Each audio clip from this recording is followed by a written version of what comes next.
Hey guys, are you trying to figure out how the heck am I going to get into my dream school, Harvard?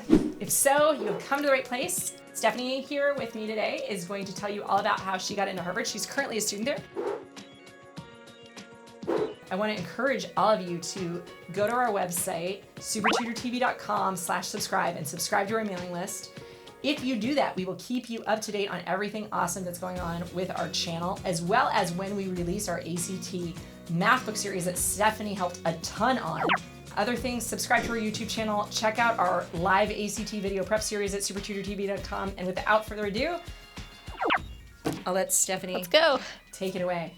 So to start, I kind of had a thing for Harvard since I watched Legally Blonde when I was in, kindergarten. I didn't think I would get in. I had applied to Stanford, early decision, it was my dream school, and I was rejected, and it was awful. So after that, I panicked. I applied to 20 other schools. I didn't know what I wanted, so I applied to all kinds of schools. I was on the edge about applying to Harvard, but I applied and I didn't actually go crazy about it. Like some people, they spend hours over their essays. And the reason I'm saying this is because I think that helps. I'm not saying to not proofread your essays, but start by approaching it relaxed, knowing that it's a gamble and it's not always going to be great. I happen to be the grades person. There's a million different types of applicants. I knew that I was a good tester and I had good grades. I took the SAT 2 times. The first time I didn't study too much for it. I got a 2190 and that was an okay score, but I didn't like it. I thought I could do better. I knew that because I didn't do that many extracurriculars, I needed to do better. I did not do any tutoring. I didn't do any prep classes. I did rent practice exam books from the library, and I bought a couple. And I spent the entire summer reading, and I swear that made all the difference. It really doesn't matter what you read as long as the grammar is decent, so you just kind of get more accustomed to how language works, in my opinion. And then when I took it again, I got 2330, and I was happy with that. As for subject tests, I didn't take subject tests for the sake of taking subject tests. I only took what went along with my schedule during the year. I took Math 2, and that was the only subject test I took twice because I didn't like my first score. I got 750, didn't like that, studied for it a bit before, took it again, got 790. I was okay with that. I also took World History and I took US History and got 800s on those, so those were definitely scores I would be sending out. I had taken AP Biology, so I took the biology test. I got 740, which isn't bad, but I didn't send that score. That's another thing. You don't have to send all your scores, and I don't recommend you send all your scores. Only send the ones that are relevant, that are necessary for most schools. Some schools do require all scores. As far as APs, I took 9 AP classes, 10 AP exams. I took the AP Spanish language because I'm a native speaker. I got 5s on all of them except AP Physics 1, which I got a 4. So I had all the test scores down, but I also know a ton of people who have gotten perfect scores on the SAT and ACT and don't get in, because obviously it's a holistic analysis of the application. A lot of schools will try to drill that into your head. I got straight A's, and my unweighted GPA was 4.0. And the reason I had good grades is not because I'm a genius. I don't magically come up with stuff. I think it's because I paced myself. I only took classes I knew I could do well in, and I didn't cram too much into one year. I had friends who tried to take 8 APs, and that's a lot, and I'm not sure if they slept that year. And they probably didn't do too well, and for me what mattered was actually learning the material. I wasn't so concerned with the grade. That's a lie, I was. I was pretty concerned with the grade, but I was more concerned with actually learning the material, so it wouldn't have been a waste of a year. I'm also an anti-procrastinator, it's what I like to call myself. The minute I get assigned something, I just want to get it done with, check it off the list. I had to make a study guide for one of my classes that was an assignment, and one of my tips is sneak studying, which is where you just study in the car, on the bus, whatever, get Quizlet on your phone and just go through flashcards. And I thought that was really helpful. It gets a lot of just minutes you would normally waste, and you focus. So I think that's a really important thing to do. Learning to discipline yourself, to pace yourself, and rewarding yourself after is pretty effective. Because I was really an academics focused person. I didn't do that many activities. Looking back, I realized I was actually pretty involved, but it was nothing that you could put in an application that would guarantee you acceptance. I was on the golf team by default. We only had one team, so I was on varsity. I was on the math team, so I took math tests, basically, and did decent on them. I won a couple awards through that. I did drama classes, and so through the drama class, we would compete in festivals, if you've heard of D-Task, which was really fun. I was in the school play once. I was in the National Honor Society, so very little bit of responsibilities there.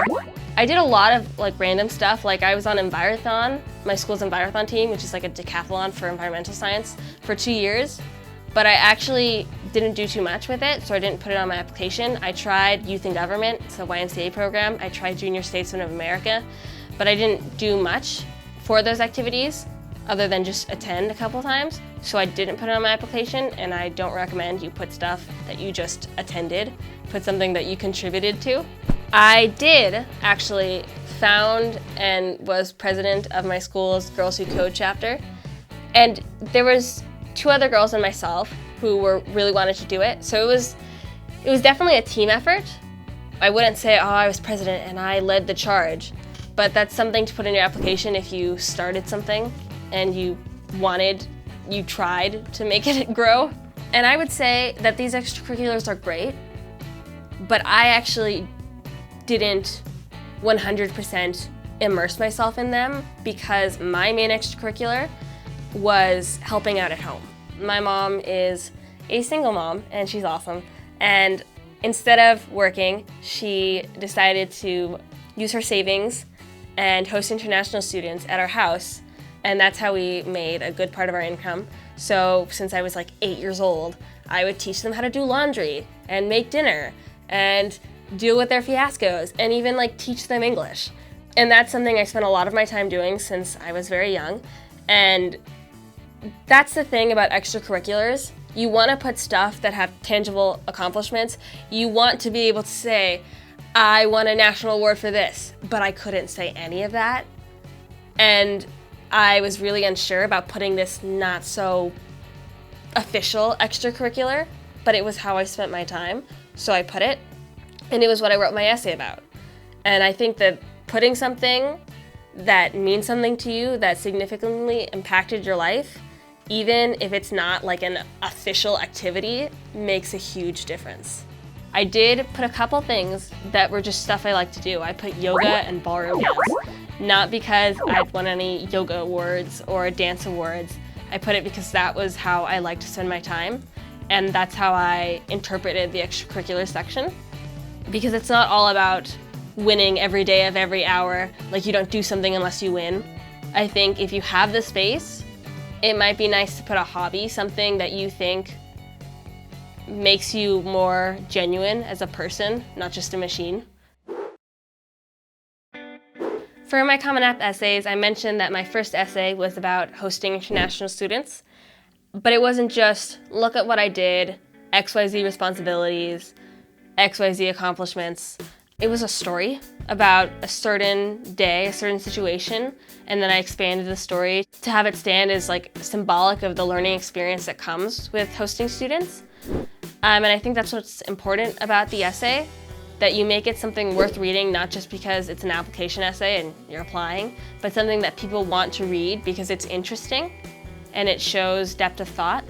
My second essay for Harvard, like I said, I didn't take my Harvard application too seriously because I didn't think I would get in. I recycled an essay from my Dartmouth application, and that essay, I think what stood out was how organic it was.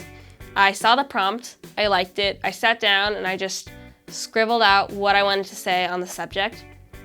It was about my name and my ethnicity and my thoughts on societal expectations.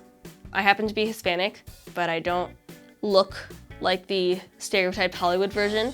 So I wrote about that and my thoughts and my experiences.